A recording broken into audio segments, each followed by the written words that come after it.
حاجت نہیں کہ از پردہ بروں آئے راز، لیکن یہ کہ یہ جان لیجئے کہ یہ جو کچھ بھی ہمارے ساتھ ہو رہا ہے اس میں ایک تو وہ ہمارا جرم، ہم نے اس علم کا دروازہ بند کیا، اپنے تصورات کو محدود کیا، دین کو مذہب بنایا، علم کو صرف علم دین تک محدود کیا، اس کو ہم نے گویا کہ سیکولر علم قرار دے کر اپنے دینی تصورات سے خارج کیا۔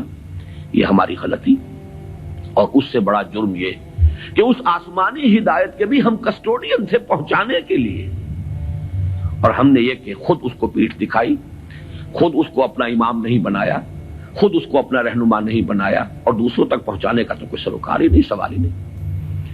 اس ڈائگنوسس درست ہے تو اب اس کا حل کیا ہے؟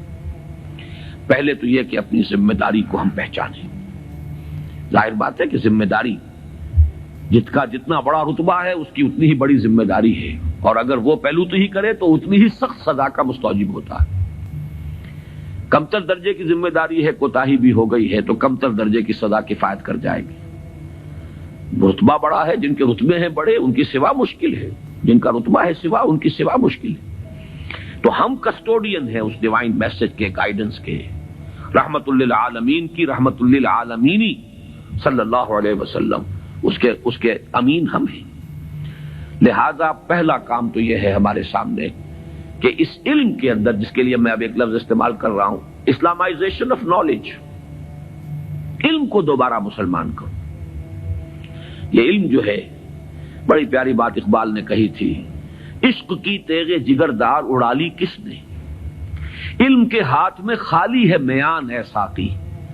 بڑی پیاری تشبیہ ہے یہ۔ عشق سے مراد یہاں وہ ایمان ہے، ایمان کی وہ تیغ جگردار اس میان میں سے نکال لی گئی ہے، خالی نیام رہ گیا ہے۔ یہ پورا سائنٹیفک نالج جو ہے اس خالی نیام کے مانند ہے جس میں سے تلوار عشق نکال دی گئی۔ یہی تلوار عشق اس میں دوبارہ داخل کر دی جائے، ایمان کو اس علم کے ساتھ اگر شامل کر دیا جائے تو در حقیقت سارے مسائل کا حل ہو جائے۔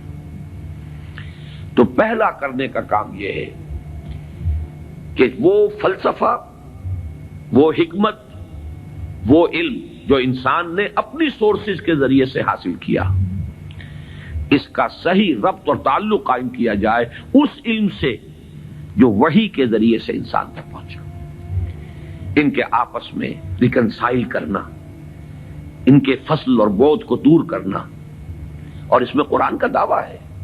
اور جو تھوڑی سی بھی واقفیت رکھتے ہیں، واقعہ یہ ہے مورس بکائی نے پوری کتاب لکھ دی کہ آج تک سائنس کے کسی بھی شعبے میں کوئی ایسی دریافت نہیں ہوئی ہے جس نے قرآن مجید کی بیان کردہ کسی شے کو غلط ثابت کیا ہو۔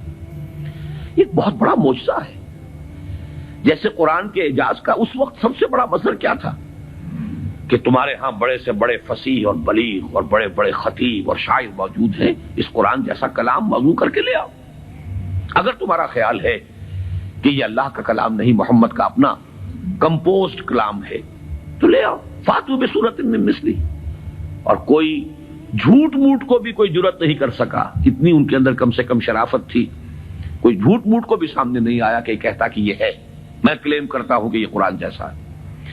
اسی طرح آج کا سب سے بڑا معجزہ یہ ہے کہ قرآن مجید 1400 برس قبل کی کتاب، اور آپ کے شاید علم میں ہوگا ٹورنٹو میں، کینیڈا میں، جو وہاں کی یونیورسٹی ہے، اس میں جو ایمبریولوجی کے جو سب سے بڑے ماہر ہیں، جن کی کہ ٹیکسٹ بک پوری دنیا میں چل رہی ہے ایمبریولوجی کی، علم جنین، حیران رہ گیا ہے وہ شخص کہ 1400 برس قبل، جبکہ ابھی مائکروسکوپ کا کوئی وجود نہیں تھا، اتنی کریکٹ ڈسکرپشن ایمبریولوجی کے سٹیجز، اس قدر صحیح اس کی جو ہے ڈسکرپشن، یہ ڈسکرپشن کہ بچہ جو ہے ماں کے پیٹ میں 3 جھلیوں کے اندر 3 دیواروں فی ظلمات ثلاث پرورش پاتا ہے۔ ابھی تو کوئی ڈسیکشن نہیں ہوئی تھی ہیومن باڈی کے، یہ جو فزیولوجی ہے اور اناٹومی بھی اس کا علم انسان کو نہیں تھا۔ یہ حقائق کیسے آئے؟ اسی لیے قرآن کہتا ہے، اس کا دعویٰ ہے سنوریہم آیاتنا فی الآفاق وفی انفسہم حتی یتبین لہم انہ الحق۔ قریب انہیں دکھائیں گے اپنی نشانیاں اور آیات، آفاق میں بھی، ان کے اپنے اندر، اپنے نفس میں بھی، یہاں تک کہ یہ بات بالکل ثابت ہو جائے گی کہ قرآن حق ہے۔ پہلے ہمیں اسے برنگ آؤٹ کرنا ہے، اس کو سامنے لانا ہے۔ پھر یہ کہ وہ حکمت اور فلسفہ، اور ادھر سے ایمان، جس کو کبھی مولانا روم نے کہا تھا چند خانی حکمت یونانیاں حکمت ایمانی آرا ہم بخاں، کب تک یونانیوں کی حکمت پڑھتے رہو گے، اس کا فلسفہ پڑھتے رہو گے؟ کبھی قرآن کا فلسفہ، قرآن نے جو حکمت سکھائی ہے اسے بھی پڑھو۔ یہ ریویلڈ نالج ہے، یہ ریویلڈ وزڈم ہے، یہ ایکوائرڈ نالج ہے، یہ ایکوائرڈ وزڈم ہے۔ ان دونوں کے درمیان ربط قائم ہونا چاہیے، جو علم کلام کا موضوع رہا ہے ہمیشہ۔ آج ضرورت ہے ایک نئے علم کلام کی، اس لیے کہ وہ قدیم علم کلام جو تھا وہ اس فلسفے کے حوالے سے تھا جس کی بنیاد منطق تھی۔ آج جو علم کلام ہے وہ چاہیے جو سائنٹیفک ڈیٹا جو انسان نے کلیکٹ کیا ہے اس کے ساتھ صحیح ربط و تعلق قائم کرے قرآن مجید کا اور اس کی دی ہوئی تعلیمات کا۔ اس سے یہ ہے کہ یہ گیپ جو ہے وہ برج ہوگا اور اس کے اندر ایک توحید کا رنگ پیدا ہوگا بجائے سنویت کے، یہ علم اور یہ علم اور۔ ایک بڑی سادہ سی مثال میں آپ کو دے رہا ہوں۔ ایک بڑے نیک نوجوان تھے، یہ کوئی 10-15 سال پرانی بات بتا رہا ہوں۔ MSc باٹنی انہوں نے کیا، ریلیجس ایکٹیوسٹ، بڑے میدان میں مذہب کے لیے بڑے جوش و خروش سے کام کرنے والے۔ میں نے ان سے پوچھا کہ آپ کا کیا خیال ہے ڈاروین کے نظریے کے بارے میں؟ کہنے لگے کفر ہے۔ میں نے تھوڑا سا پاز کیا، میں نے کہا ٹھیک ہے وہ کفر تو ہے، لیکن تم نے کیا ہے، وہ مجھ سے کافی چھوٹے ہیں عمر میں نے کہا تم نے کیا ہے MSc باٹنی، مجھے تو اس حوالے سے بتاؤ کہ جو اس بایولوجی کے فیلڈ میں اس کے لیے جو دلائل ہیں، جو اس کے لیے شہادتیں ہیں، جو اس کے لیے ثبوت دیے گئے ہیں، ان کے بارے میں کیا رائے ہے؟ تو بلیو می ان کا جواب یہ تھا وہ تو بہت کنونسنگ ہے۔ یہ ہے وہ سپلٹ پرسنالٹی، ایک شے جو بڑی کنونسنگ ہے، MSc باٹنی کی ہے، اس میں جو کچھ پڑھا ہے اس کی روح سے وہ سمجھ رہے ہیں کہ ڈاروین کا نظریہ ارتقاء بڑا کنونسنگ، اس کے لیے مواد موجود ہے، دلائل ہیں، شواہد ہیں، لیکن ہے کفر۔ یہ سپلٹ پرسنالٹی، دماغ کے ایک گوشے میں ایک چیز ہے، دوسرے گوشے میں دوسری چیز ہے۔ یہ سپلٹ پرسنالٹی اس دنیا میں کوئی کام نہیں کر سکتی۔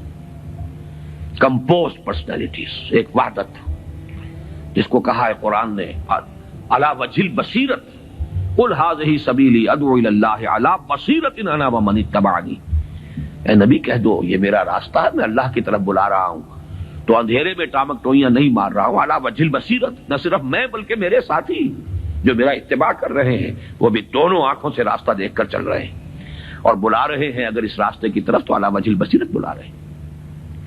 پہلا تو یہ پرابلم ہے ہمارا اور یہ بہت بڑا چیلنج ہے۔ دوسرا پرابلم یہ ہے کہ یہ سوشل سائنسز میں اور جو سوشل انسٹیٹیوشنز ڈیولپ کیے ہیں انسان نے، اکنامک انسٹیٹیوشنز ہے، پولیٹیکل انسٹیٹیوشنز ہیں، تھیوری آف اسٹیٹ ہے، پھر اس ریاست کے آرگنز ہیں، ایگزیکٹو ہے، جوڈیشری ہے، لیجسلیچر ہے، کہنے کو خیر چوتھا جو ہے پریس کو کہا جاتا ہے، لیکن تین ہے بنیادی۔ یہ جو نوع انسانی نے جیسے سائنٹیفک ترقی کی ہے اسی طریقے سے انسٹیٹیوشنز ڈیولپ کیے ہیں، بڑی قربانیاں دی ہیں۔ ہم تو خلافت راشدہ کے خاتمے کے بعد پھر ملوکیت کے دامن میں آ گئے تھے، وہی بادشاہی،